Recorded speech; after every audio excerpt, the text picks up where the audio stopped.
Welcome to Uncovered Biblical History and Traditions, the channel dedicated to lost stories of the biblical past. Discover stories of pre-Christian historical roots, biblical legends, lost church history and forgotten historical characters of faith. It is very helpful if you hit the like, subscribe and share. Help build my channel and let's take a look together into these uncovered forgotten tales. Picture this: in the heart of ancient Rome, in the year 53 AD, a 17-year-old girl stands in an opulent palace, about to make a decision that will echo through Christian history forever.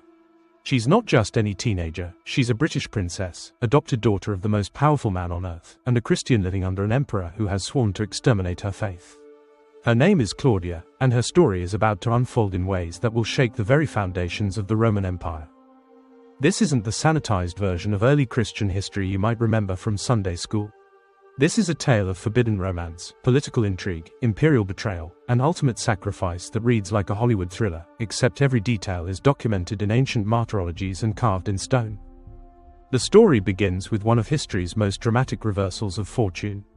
Following his famous trial and unexpected release, the legendary British king Caractacus found himself in an impossible situation. The man who had fought Rome for 9 bloody years was now living freely in the imperial capital, residing in a magnificent palace on the Mons Sacer called the Palatium Britannicum, the Palace of the British.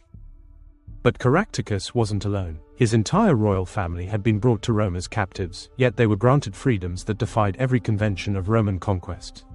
While the king himself served a 7-year parole, his family members could leave whenever they chose. Most did. His sons Cuthlinus and Cunnan departed almost immediately, one to rule as regent in Britain, the other to study theology. But several family members remained, and they were about to become the most unlikely revolutionaries in Christian history. The family that stayed in Rome faced a terrifying reality. Christianity was a capital offense under Emperor Claudius. The Tiberians and Claudian death decrees meant that anyone professing Christian faith would be executed.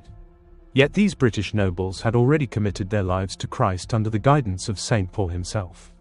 As one ancient record puts it, they cast the die and unflinchingly dedicated their lives to the Christian service, knowing full well they would pay with their lives and with their fortunes. Meanwhile, Rome's Christian community was barely surviving. When the Apostle Peter arrived in 44 AD, followed by Paul in 56 AD, they found believers huddled in underground catacombs, meeting secretly among the dead because Roman law granted sanctuary to burial sites. These early Christians had developed an elaborate network of secret entrances and escape routes, constantly evading Roman soldiers who would waylay worshippers at catacomb entrances. The Christian community was split into 2 congregations: Jewish converts who met secretly at the house of Aquila and Priscilla, and Gentile converts led by Pastor Hermas. Both groups lived in constant terror, their worship relegated to the shadows of Roman society. But everything was about to change, and the catalyst would be the most unlikely person imaginable. In what can only be described as divine irony, Emperor Claudius, the same man who had sworn to exterminate Christianity, became personally captivated by Caractacus's youngest daughter, Gladys. Born in 36 AD, she had been just an infant when Joseph of Arimathea baptized her during his mission to Britain. Now, as a young woman in Rome, her character and extraordinary beauty caught the emperor's attention. What happened next shocked everyone. Claudius adopted Gladys as his own daughter, despite knowing she was an exceptionally devout Christian. The adoption terms, incredibly, did not require her to renounce her faith. The emperor, who was actively persecuting Christians, had just made one his legal daughter. Gladys took the name Claudia and became, overnight, one of the most powerful women in the Roman Empire. This wasn't just unprecedented, it was miraculous. Ancient historians called it the most astounding incident in Christian history, showing how God can use even his bitterest enemies to work out his divine purpose. But Claudia's story was far from over. During the British campaigns, a young Roman officer named Rufus Pudens Pudentius had served as aide-de-camp to Commander Aulus Plautius. Pudens had likely first encountered the royal British family during a truce in 45 AD, when his commander married Caractacus's sister. At that time, the future Claudia was only 9 years old, but witnesses noted her extraordinary beauty was already evident. Over the following years, as Pudens remained stationed in Britain, an remarkable romance developed. By 53 AD, when Claudia was 17, the attraction that had lingered and prospered over the ensuing years culminated in marriage. The Roman poet Martial celebrated their union, writing, "The foreign Claudia marries my Rufus Pudens, she calls him Rufus her holy husband." The word, holy, was no accident. Pudens had converted to Christianity, abandoning the Roman pagan gods he had once served. Archaeological evidence from the famous Chichester stone, discovered in 1723, proves that Pudens was still worshipping Neptune and Minerva as late as 50 AD. His conversion between 50 and 53 AD was genuine, dramatic, and complete. The wedding itself defied imperial protocol. Rather than celebrating at Claudius's palace, the ceremony took place at the Palatium Britannicum, officiated by Pastor Hermes himself. Caractacus gave the entire palace as a wedding gift to his daughter and new son-in-law, complete with its vast grounds and the largest bath facilities in Rome.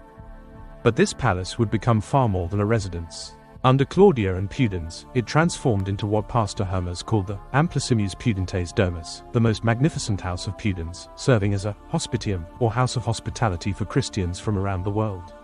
More remarkably, it functioned as a true sanctuary where no Roman soldier dare set foot to arrest any member or guest of the Pudens household.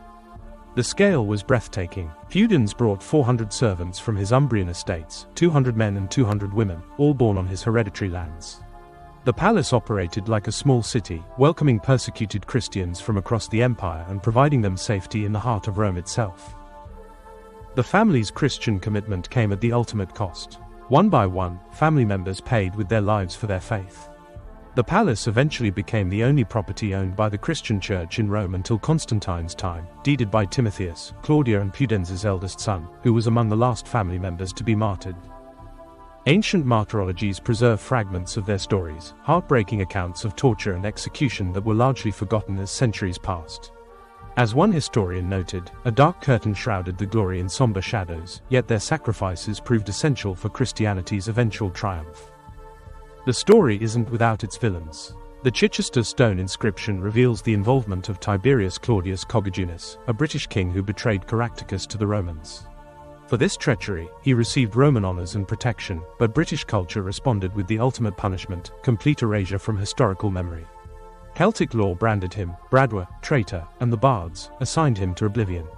His name was forbidden to be spoken, and he disappeared from all British historical records. What makes this story so remarkable isn't just its drama, but its documented authenticity.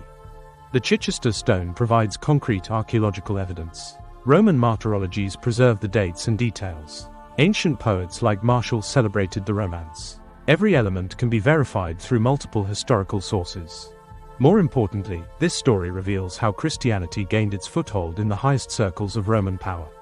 Without the sacrifices of these British nobles, their palace sanctuary, their social connections, their ultimate martyrdom, Paul's mission to the Gentiles might never have succeeded. They provided the foundation stones for Christianity's eventual imperial triumph.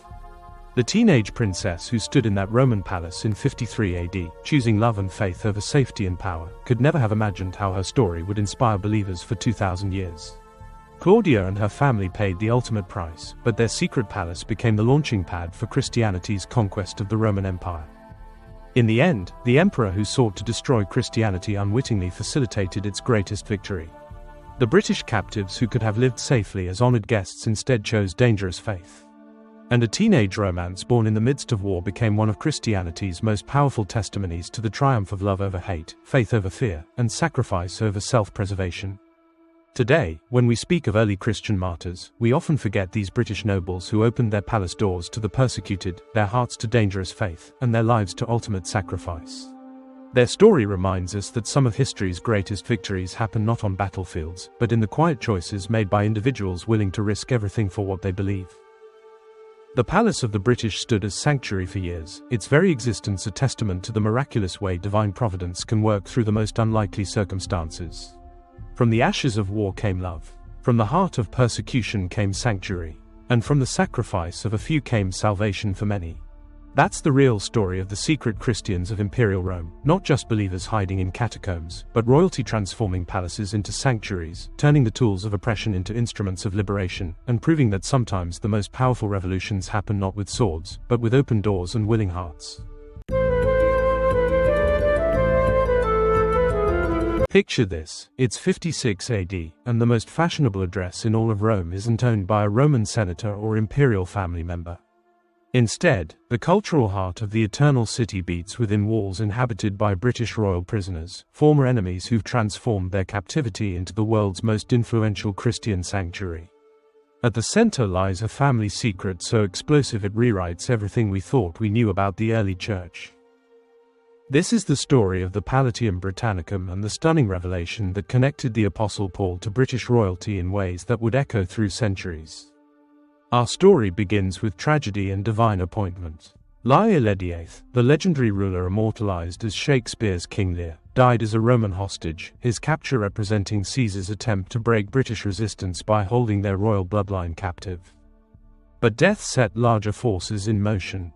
When news reached Britain, an extraordinary decision was made. Bran the Blessed, the dead king's son, Caractacus's father and Britain's arch-druid, would voluntarily surrender himself as replacement hostage. Here was no ordinary prisoner. Bran commanded dual authority as both the nation's highest spiritual leader and former monarch who had abdicated to his son, the legendary Caractacus. His surrender wasn't born of defeat but divine appointment he couldn't yet comprehend. For in Rome, the greatest missionary the world would ever know was preparing for his arrival. Through providential circumstances, the stage was set for history's most unlikely Christian household. The Palatium Britannicum that emerged was unlike anything the ancient world had seen. King Caractacus held court there, maintaining royal dignity in captivity. Their daughter Princess Iogine had married Lord Solog of Salisbury, while son Prince Linus abandoned politics to become a Christian priest, earning the mysterious designation of immortal. But Claudia captured Rome's imagination most completely. Born Princess Gladys, she'd been adopted by Emperor Claudius himself, becoming Claudia Britannica. Her legendary beauty was matched by extraordinary intellect. She mastered Greek, Latin, and Welsh, producing poetry volumes treasured for over 1,000 years until fire claimed them at Glastonbury. Martial, the great Roman poet and regular guest, wrote, "Our Claudia, named Rufina, sprung we know from blue-eyed Britons, yet behold, she vies in grace with all that Greece or Rome can show." Her wit, he claimed, had no Roman equal. Under Claudia's influence, the British palace became Rome's premier cultural center. The finest minds gathered there, poets, philosophers, scholars, transforming it into an intellectual powerhouse that set social standards for the entire empire. For 5 years, no household could match its influence. Yet beneath this glittering surface, something far more significant was taking root. When Claudia married Senator Rufus Pudens Pudentius between 50 to 53 AD, Rome witnessed more than royal noble union. They were seeing Christianity's first Roman stronghold. Pudens brought impressive credentials, ancient senatorial lineage, wealth, and Roman pedigree. Previously pagan, he'd donated temple land to Neptune and Minerva at Chichester. But something had transformed him before marriage. Both bride and groom were committed Christians, a change proving to be just the beginning of greater revelations.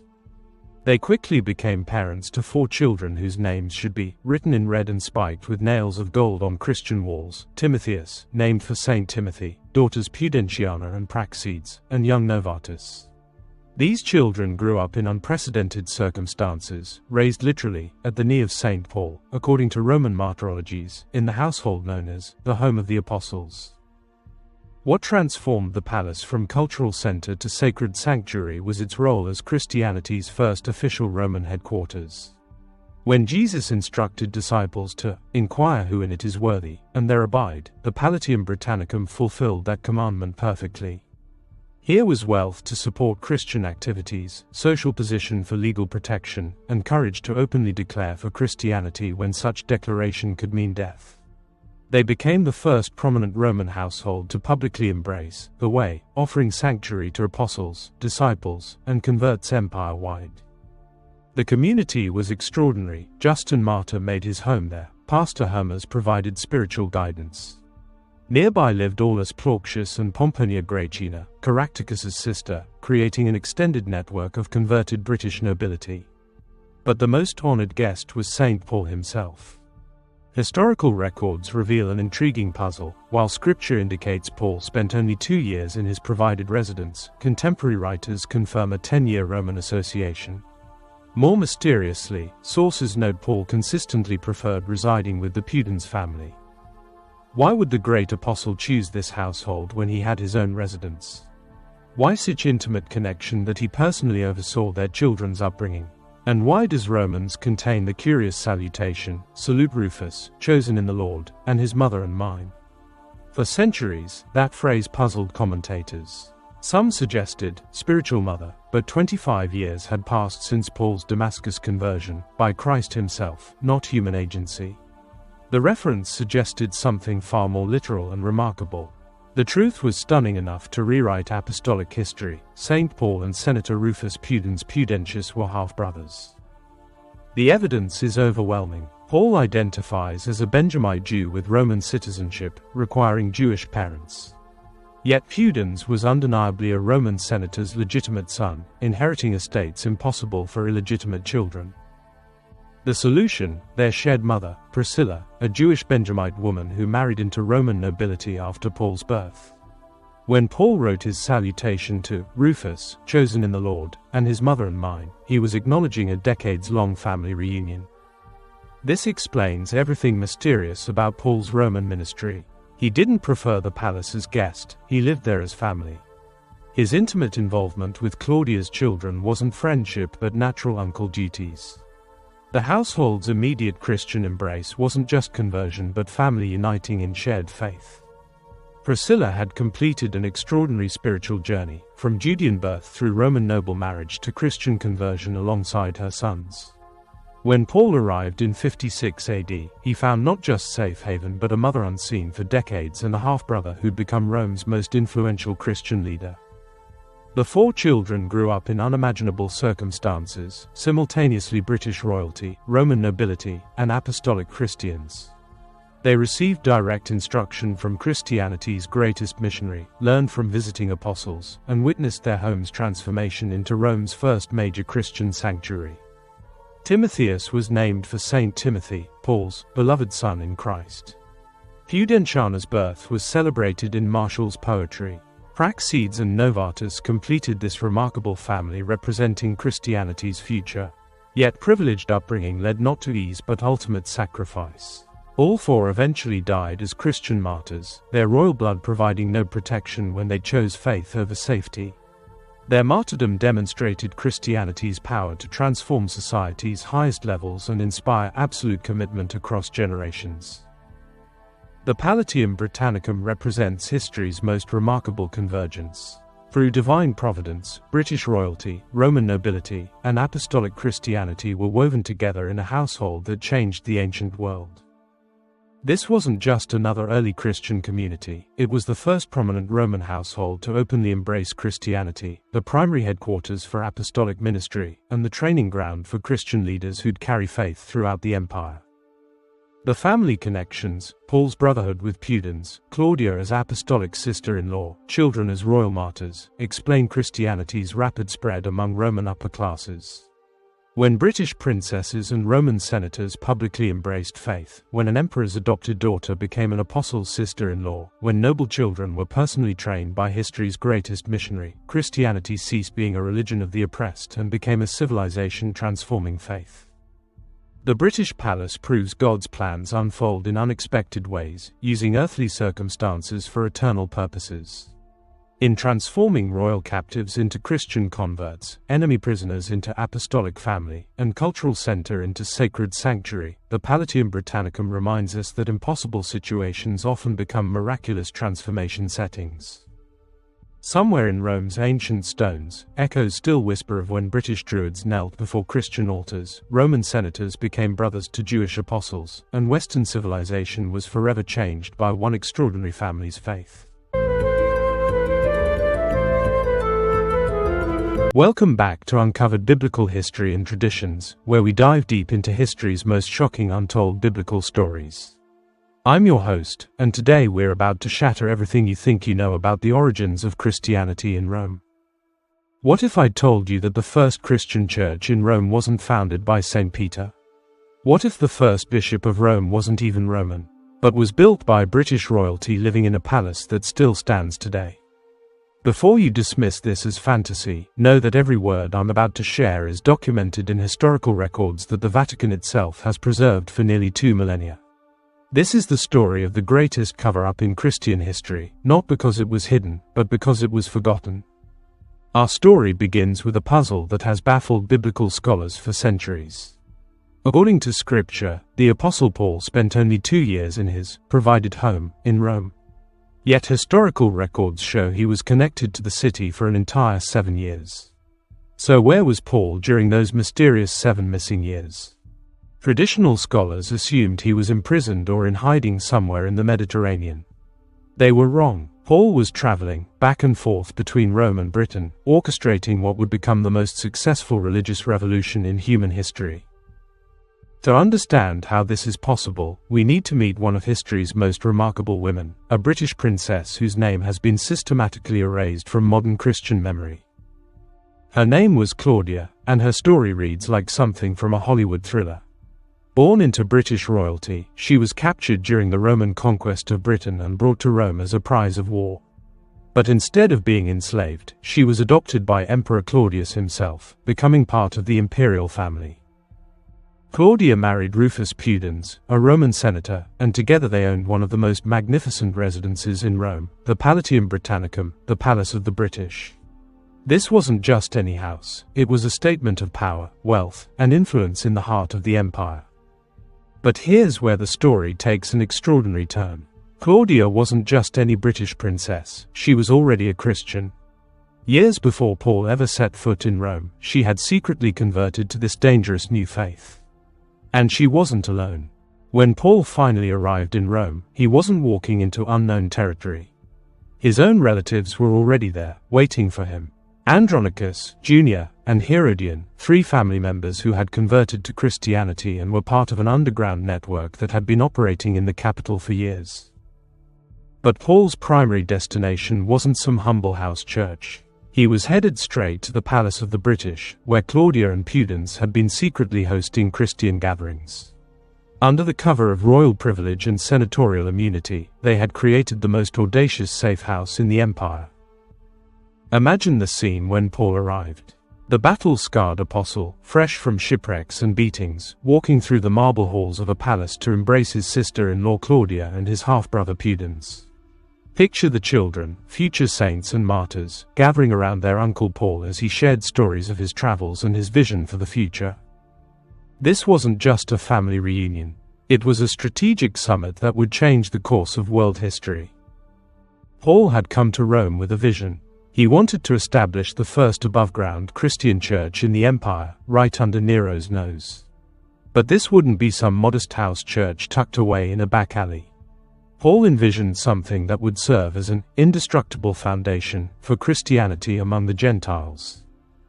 The plan required unprecedented sacrifice. Claudia and Pudens would have to donate their entire palace, their home, their sanctuary, their symbol of status, to become the first openly declared Christian church in Rome. In an era when being a Christian was a death sentence, this was essentially signing their own execution orders. But here's what makes this story even more incredible: they had been preparing for this moment for years. The Palatium Britannicum had already been functioning as a secret Christian meeting place, with a man named Hermes conducting underground worship services. When Paul arrived, he transformed this clandestine operation into a public declaration of faith. The courage required for this decision cannot be overstated. Nero was already showing signs of the madness that would soon make him infamous. Christians were being arrested, tortured, and executed throughout the empire. Yet this British royal family chose to make their palace the most visible Christian target in Rome. With the church established, Paul faced a crucial decision: who would lead this revolutionary congregation? His choice was inspired and strategic. He selected Linus, the son of Caractacus, the legendary British king who had been captured and brought to Rome during the conquest. Linus wasn't just any convert. He was a prince of royal blood who had been baptized and confirmed by Saint Joseph of Arimathea himself back in Britain. He had been serving as a priestly instructor, preparing for this moment when he would become the first bishop of Rome. This appointment was revolutionary for multiple reasons. First, it meant that the first bishop of Rome was British, not Roman. Second, it established that Paul, not Peter, founded the Roman Church. And third, it created a direct organizational connection between the Christian communities in Britain and Rome. The historical documentation for this appointment is overwhelming and comes from the most authoritative sources imaginable. Saint Peter himself confirmed it in the official church records called the Apostolic Constitutions, stating clearly, of the Church of Rome, Linus, brother of Claudia, was first ordained by Paul. Think about that for a moment. Peter himself, the supposed founder of the Roman Church, explicitly stated that he didn't found it, that Paul performed the ordination, and that the first bishop was Claudia's brother, a British prince. Paul had achieved the impossible. The Palatium Britannicum had been officially transformed into the first above-ground Christian church in Rome. The building would eventually be known by 4 different names throughout history, first as the Palace of the British, then as Titulus, then as Hospitium Apostolorum, the Guest House of the Apostles, and finally as St. Pudentiana, the name it bears to this day. But Paul's vision extended far beyond Rome. From this royal headquarters, he was orchestrating Christian missions across the empire. Historical records show that he personally preached in Britain, working in collaboration with the earlier Christian mission that had been established at Glastonbury decades earlier. This wasn't just about converting Romans. This was about creating an international Christian network that could survive the collapse of empires and the persecution of emperors. The cost of this religious revolution was staggering, and it was paid in blood. One by one, every member of this remarkable royal family would sacrifice their lives for their faith. Linus, the first bishop, became the first martyr. His death established a pattern that would define Christian leadership for centuries. The highest office in the church came with the highest probability of death. Claudia watched her brother die, then years later witnessed the execution of her husband Rufus Pudens in 96 AD. She was the only family member to die naturally, but not before seeing her entire family destroyed by Rome. The children's fate was particularly heartbreaking. Pudentiana, the eldest daughter, was executed in 107 AD on the anniversary of her father's death. The church was renamed in her honor, and visitors can still see it today. Novatus, one of the sons, was martyred in 137 AD during the 5th Roman persecution. His brother Timotheus was in Britain at the time, baptizing King Lucius, the grandson of the legendary King Arviragus, when the news reached him. He returned to Rome knowing he would face the same fate, and was executed in his 90th year. Finally, in 140 AD, Praxedes, the youngest daughter and the last surviving member of the family, was executed during a year that Roman historians described as one when Rome was drunk with the blood of martyrs of Jesus. Before his own execution in 66 AD, Paul sent one final message through Timothy to his beloved family. His last words were for Claudia, his sister-in-law, Pudens, his half-brother, their children, whom he had taught, with affection at his knee, and Linus, whom he had personally consecrated as bishop. In a dangerous nighttime operation that paralleled Joseph of Arimathea's retrieval of Jesus' body, Claudia, Pudens, and their children retrieved Paul's mutilated remains from the execution ground and buried him in their private cemetery. Later, all the family members would be interred beside him in the Via Ostiensis, their earthly mission complete. The remarkable thing about this story is that the evidence for it has never been hidden. The Church of St. Pudentiana still stands in Rome today, and visitors can still see the ancient inscription carved into its walls during the 2nd century. In this sacred and most ancient of churches, formerly the house of Sanctus Pudens, the Senator, and the home of the Holy Apostles, reposed the remains of 3,000 blessed martyrs. Cardinal Baronius, the official church historian, wrote, "It is delivered to us by the firm tradition of our forefathers that the house Pudens was the first that entertained St. Peter at Rome." The Vatican has consistently endorsed these facts throughout history, and the Encyclopaedia Britannica lists Linus as the first bishop of Rome. This story doesn't just change our understanding of early Christianity, it completely revolutionizes it. It reveals that the first Christian church in Rome was founded not by Peter but by Paul, not by Romans but by British royalty, and not as a Roman Catholic institution but as a Gentile church that wouldn't become Roman Catholic for another 350 years. If you would like more information where to research this subject, check out my other videos and pause this image and look into these resources. If you have book sources or links of your own on this subject, please share in comments or email me. Thank you. I hope you enjoyed this forgotten biblical story. Leave a like, comment, share and subscribe. This is very helpful. Join me next time for another lost story of our biblical history.